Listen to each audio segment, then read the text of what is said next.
Tonus Laboratorio del Piede, centro altamente specializzato nella costruzione di plantari su misura, dedica nuove tecnologie di rilevazione dei carichi posturali per dare voce alla filosofia di benessere che lo caratterizza.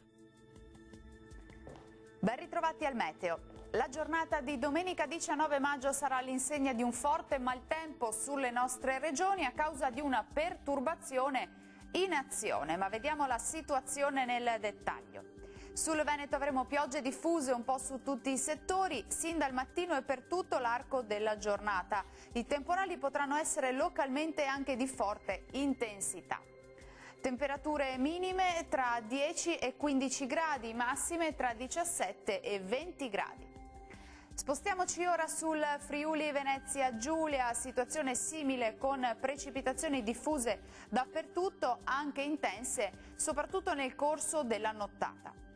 Temperature minime tra 11 e 14 gradi, massime oscillanti invece tra 17 e 19 gradi.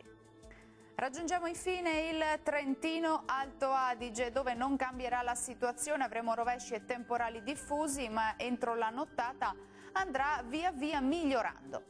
Temperature minime intorno agli 11 gradi, massime tra 18 e 19 gradi circa. Bene, dal meteo di Antenna 3 per ora è tutto, vi do appuntamento al prossimo aggiornamento, arrivederci.